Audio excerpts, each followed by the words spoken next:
नमस्कार दोस्तों, मैं भावेश और आज हम लोग बात करने जा रहे हैं कि हमारा जो फायर साइंस होता है उसमें हम लोग फिजिक्स एंड केमिस्ट्री क्यों पढ़ते हैं।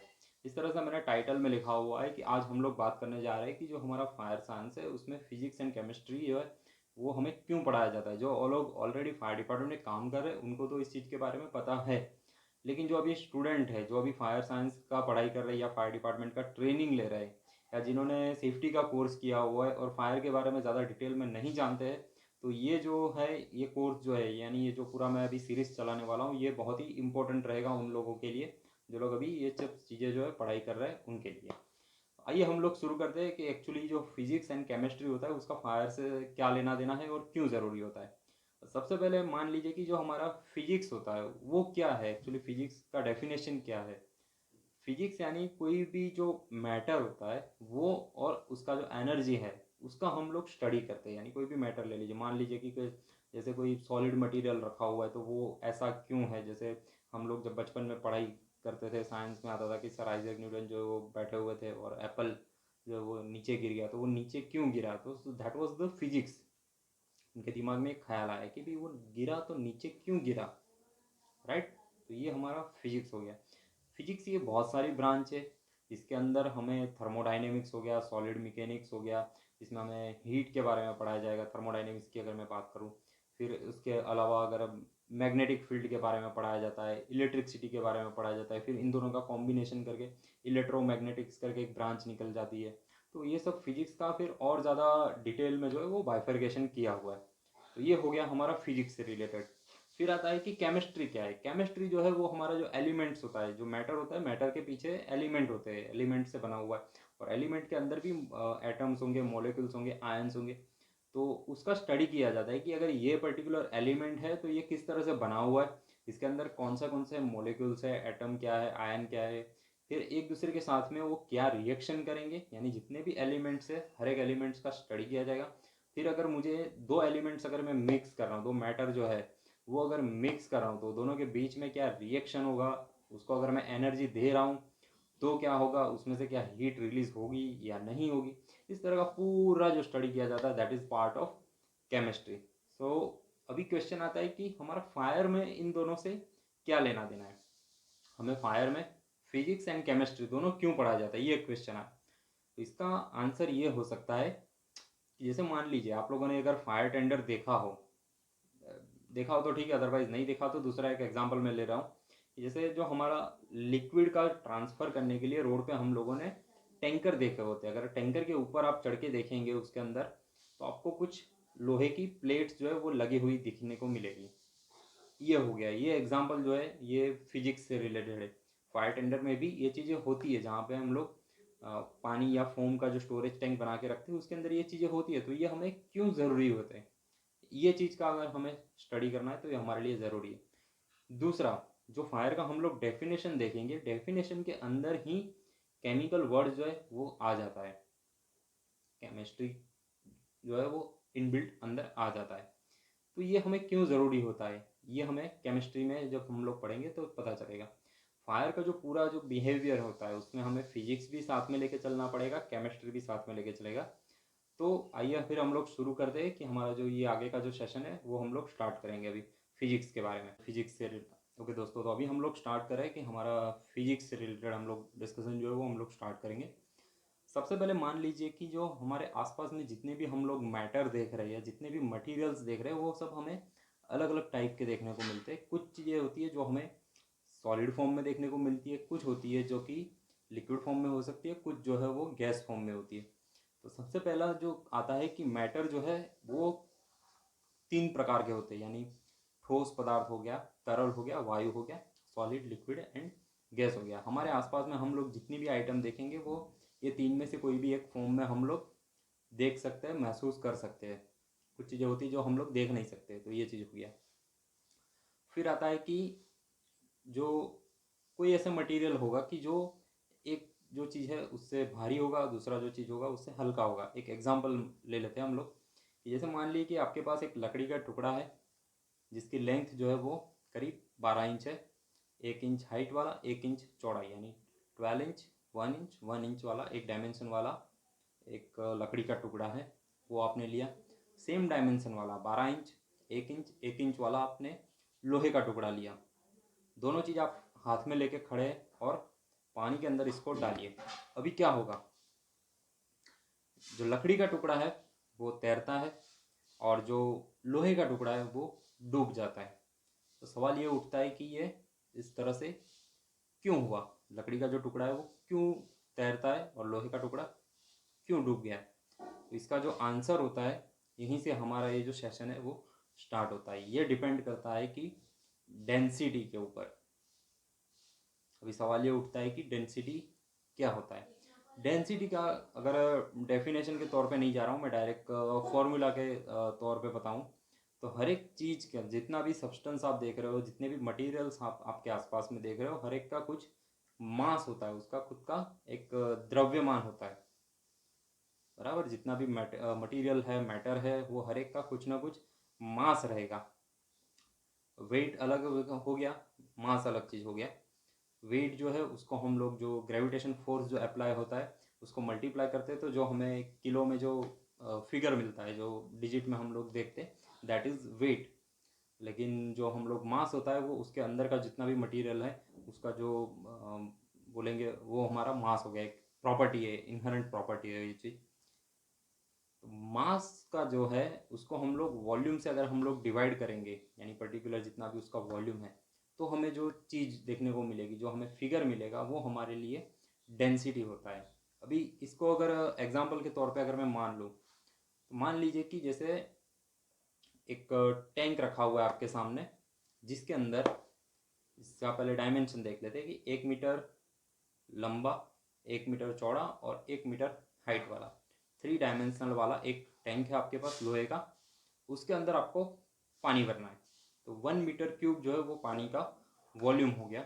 और उसका अगर डेंसिटी है कुछ, मान लीजिए कि 1000 kg/मीटर क्यूब उसका वैल्यू निकलेगा। यानी 1 मीटर क्यूब का अगर मैं कोई वॉल्यूम का टैंक ले रहा हूँ और उसके अंदर पानी डालूंगा, तो उसका वेट जो होगा वो हमारा 1000 kg जितना हो जाएगा। मास जो है उसको भी हम लोग केजी में डिफाइन करेंगे।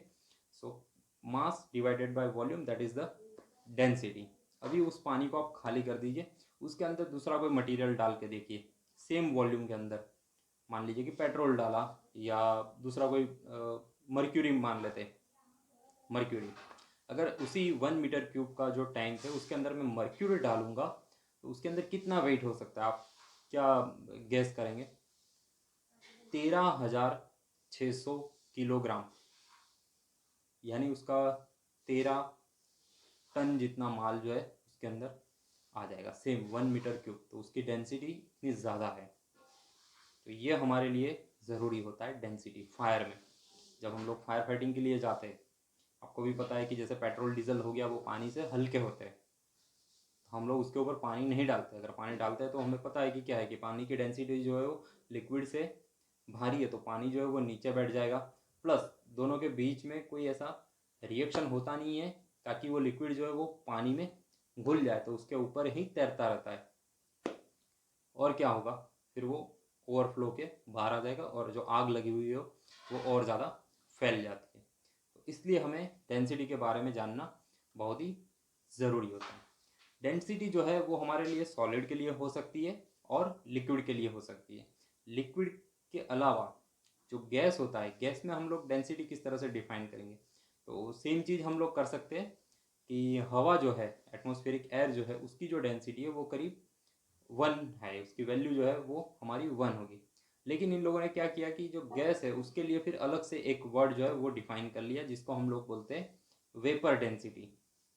यानी जो कोई भी लिक्विड है अगर उसको गर्म करेंगे हम तो उसकी भाप बनेगी। जो भाप बन रही है, जो वेपर उसकी जनरेट हो रही है, वो वेपर अगर आप कोई टैंक के अंदर इकट्ठा कर रहे हो और सेम 1 मीटर क्यूब वाला जो टैंक है उसके अंदर इकट्ठा करके फिर उसका वेट करेंगे, तो आपको पता चलेगा, जो फिगर आपको मिलेगा, that is the vapour density. तो ये हो गया वेपर डेंसिटी।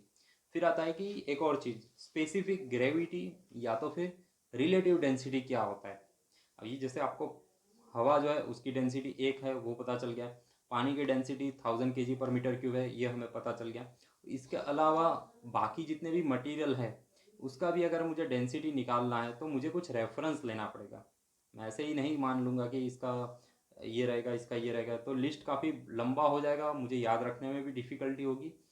तो कुछ उसका सॉल्यूशन निकालना पड़ेगा। तो उसका जो सॉल्यूशन निकला वो ये हुआ कि आपको पानी की जो डेंसिटी है उसके साथ उसको कंपेयर कर। तो दोस्तों अभी तक हम लोगों ने डेंसिटी के बारे में देखा। अभी इसको और थोड़ा डिटेल में हम लोग आगे लेके चलते हैं। मान लीजिए कि आपके पास दो अलग अलग लिक्विड है जिसकी डेंसिटी अलग अलग है। तो क्या हो सकता है, अगर इसका मुझे अगर एग्जांपल देना है तो मैं किस तरह से इसको बताऊंगा। मान लीजिए कि आपके पास दो सेम वॉल्यूम वाले प्लास्टिक के जग ले लीजिए, या कोई भी प्लास्टिक का जो भी डिब्बा होता है वो ले लीजिए, सेम साइज सेम वॉल्यूम वाले, और उसके अंदर कुछ मार्किंग कर दीजिए कि जैसे 5 सेंटीमीटर, 10 सेंटीमीटर, 15, इस तरह से कुछ भी मार्किंग कर दीजिए ताकि दोनों में आइडेंटिकल होना चाहिए। उसके बाद दोनों के बीच में एक पाइप जो है उसको आप कनेक्ट कर दीजिए। दोनों डिब्बे जो है उसको एक टेबल के ऊपर रखिए और अंदर जो है वो पानी फिल कीजिए। जब आप पानी फिल करेंगे तो क्या होगा, पानी की डेंसिटी एक है, सबको पता है कि 1000 kg/m³ है बराबर। पानी की अगर डेंसिटी सेम है, दोनों बर्तन जो है, दोनों जो डिब्बे हैं उसके अंदर मैं जो लिक्विड डाल रहा हूँ उसकी डेंसिटी सेम है। सेम डेंसिटी होने की वजह से क्या होगा कि उसकी जो हाइट जो बनेगी वो सेम रहेगी। यानी मान लीजिए कि 10 सेंटीमीटर, मान लीजिए कि एग्जांपल के तौर पे कि हम लोगों ने जो लिक्विड डाला उसका 10 सेंटीमीटर हाइट यहाँ पे दिखा रहा है, 10 सेंटीमीटर हाइट यहाँ पे दिखा रहा है, इट मीन्स उसका डेंसिटी सेम है। तो ये हो गया कि जब लिक्विड का अगर डेंसिटी सेम रहेगा तो ये चीज़ हो सकती है। दूसरा कि अभी मुझे क्या करना है कि मुझे इसमें दूसरा कोई मटेरियल ऐड करना है जिसकी डेंसिटी अलग हो, क्योंकि मेरा जो कंसर्न था ये था कि अगर दो अलग अलग डिफरेंट डेंसिटी वाले लिक्विड को अगर मैं क्लब कर रहा हूँ तो क्या हो सकता है, मुझे ये चीज़ देखना है। तो उसके अंदर क्या होगा, दोनों का हाइट जो है वो सेम नहीं होगा। उसके लिए हमें क्या करना पड़ेगा, जैसे मान लीजिए कि दो डिब्बे जो हमने लिए थे, अभी उसमें से एक जो डिब्बा है, डिब्बा ए जो है, उसके अंदर मैं क्या कर रहा हूँ, उसके अंदर मैं पेट्रोल डाल रहा हूँ। पेट्रोल की अगर डेंसिटी की मैं बात करूँ दैट इज़ 0.75 है, यानी पानी से उसका डेंसिटी कम है। उसके अलावा उसकी एक और प्रॉपर्टी है कि पानी जो है उसके साथ पेट्रोल जो है वो मिक्स नहीं होता है, तो वो ऊपर की ओर तरेगा। लिक्विड जो एक, यानी पानी जो है उसके अंदर कोई भी चीज़ जब तैरती है तो उसका हमें मीनिंग ये करना चाहिए, पहला चीज़ कि उसकी डेंसिटी जो है वो पानी से हल्की है, और दूसरा वो पानी के साथ मिक्स नहीं हो सकता। जो चीज़ पानी में नहीं घुल सकती वही चीज़ पानी में तैरेगी, और उसकी डेंसिटी जो है वो पानी से कम होनी चाहिए। तो ये चीज़ हो गया। तो अभी मैंने जो दो डिब्बे लिए थे उसमें से एक के अंदर मैंने पेट्रोल डाला जिसकी डेंसिटी 0.75 है। अब क्या होगा कि अगर मैं दोनों का अगर चेक करूँगा ना, तो जैसे पेट्रोल का वॉल्यूम जो है वो अगर मेरा कम रहेगा तो इसका जो लेवल रहेगा वो थोड़ा सा नीचे रहेगा, और इसका जो लेवल है वो थोड़ा सा ज़्यादा रहेगा। ये डिफरेंस क्यों, क्योंकि पानी की जो डेंसिटी है वो इससे ज़्यादा है। अगर मुझे इसको लेवल में लेके आना है तो क्या करना पड़ेगा, मुझे इसका जो वॉल्यूम है पेट्रोल का, वो वॉल्यूम मुझे बढ़ाना पड़ेगा। जब इसका डेंसिटी का जो फॉर्मूला है वो क्या है कि मास divided by volume.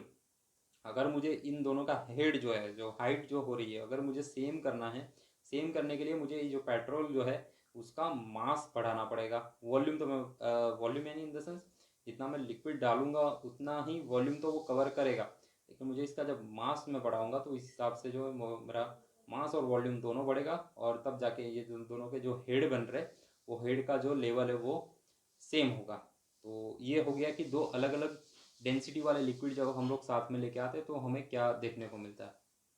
Same cheese applicable होता है गैस के लिए भी, कि दो अलग अलग डेंसिटी वाले अगर गैस है हमारे पास तो क्या हो सकता है।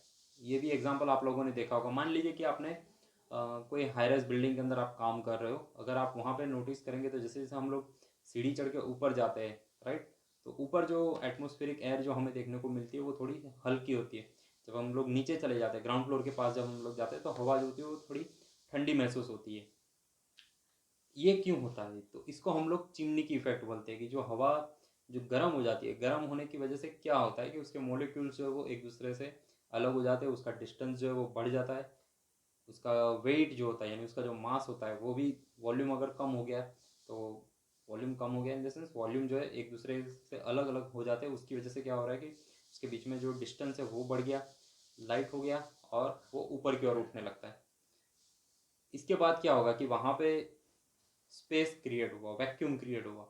वो वैक्यूम क्रिएट हुआ तो ठंडी हवा जो आ रही है वो इसके साथ जो है आके यहाँ पे उसकी जगह जो है वो कवर कर लेगी। तो ये जो पूरी जो साइकिल है वो भी चलती रहती है कि जब अलग अलग डेंसिटी वाले गैस जो है वो अगर देखने को मिलता है तो क्या हो सकता है, तो ये चीज़ हो सकती है।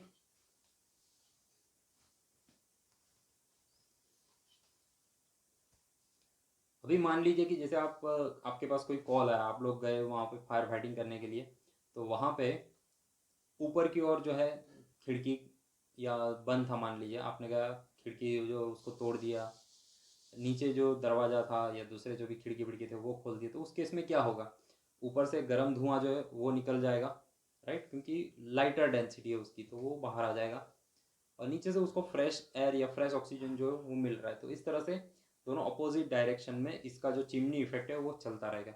ये जो सिचुएशन होती है ये बहुत ही टफ और क्रिटिकल सिचुएशन मानी जाती है। वेंटिलेशन करना ज़रूरी है, लेकिन उसके लिए आपने जब दोनों खोल दिया, यानी ऊपर की जो खिड़की है उसको भी खोल दिया, नीचे का जो दरवाज़ा है उसको भी खोल दिया, तो आप कंटिन्यूस फ्रेश ऑक्सीजन जो है उसको सप्लाई कर रहे हो और आग की इंटेंसिटी बहुत ही ज़्यादा जो है वो बढ़ जाएगी।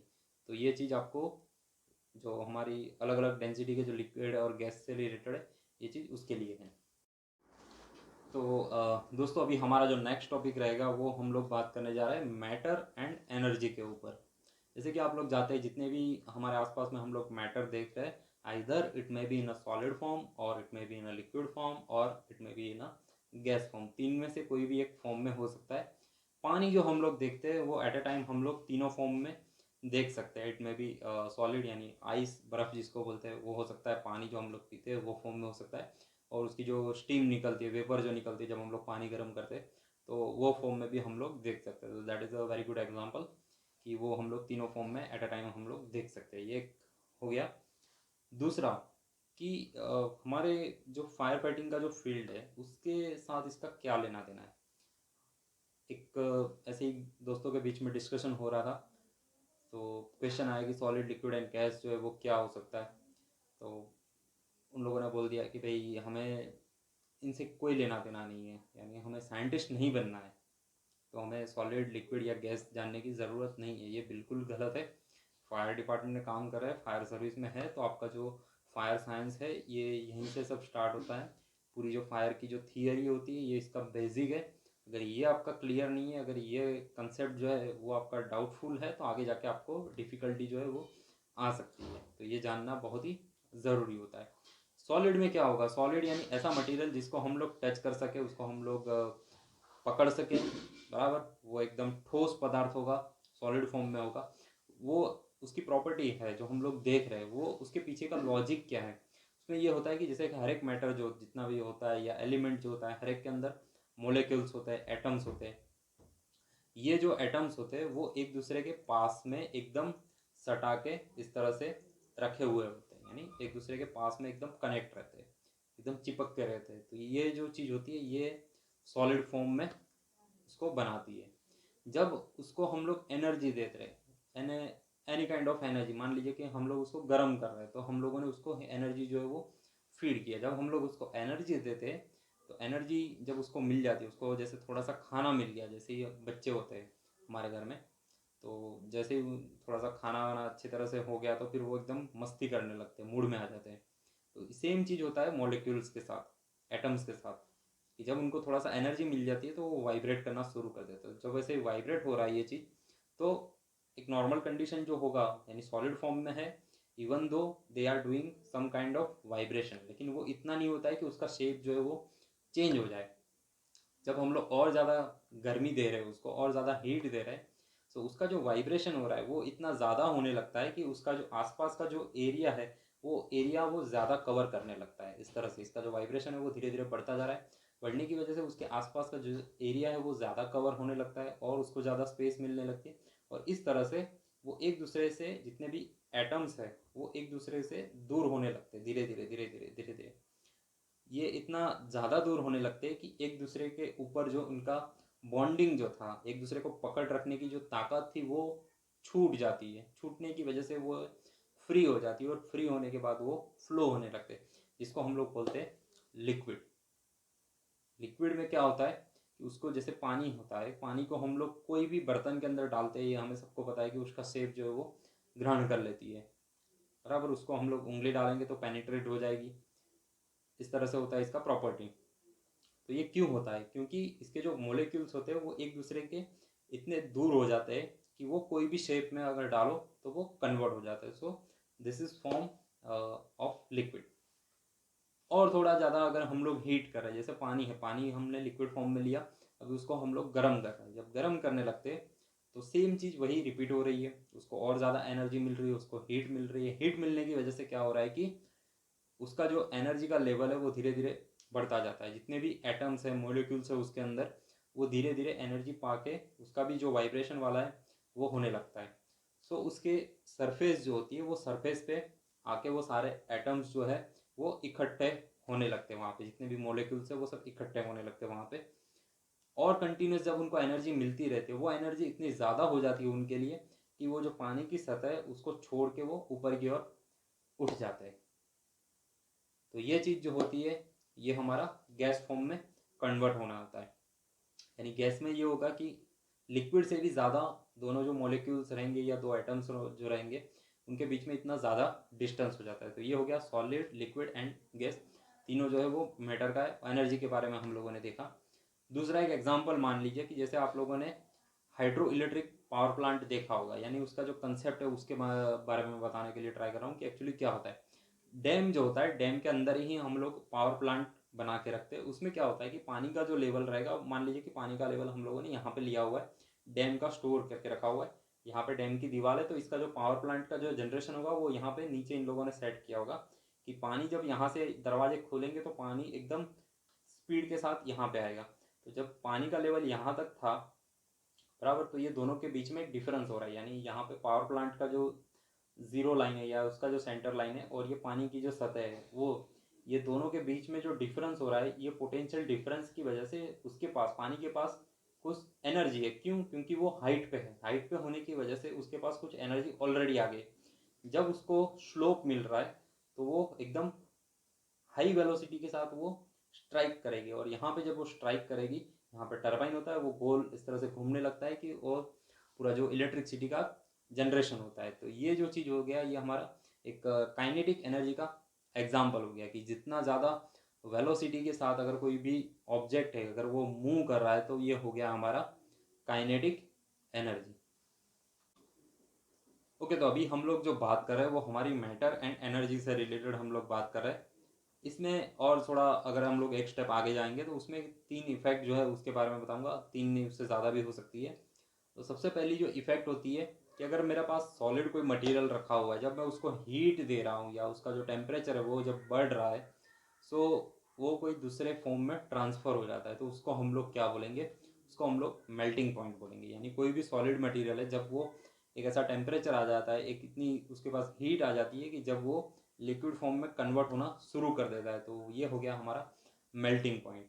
मान लो कि अभी कोई लिक्विड है, अगर लिक्विड को मैं गर्म कर रहा हूँ और गर्म करने के बाद जब वो उबलना शुरू करता है, तो ये हमारे लिए हो गया बॉइलिंग पॉइंट।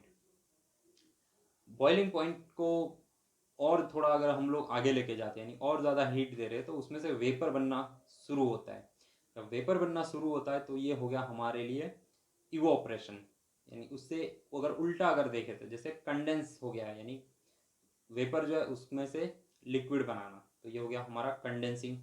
लिक्विड जो है, लिक्विड में से अगर मुझे सॉलिड बनाना है तो ये हो गया मेरा फ्रीजिंग पॉइंट, यानी जो टेम्परेचर होता है। तो ये भी हमारे लिए मायने रखता है। इसके बाद और भी टॉपिक आएंगे, हम लोग अभी देखते हैं इसके आगे वाला टॉपिक।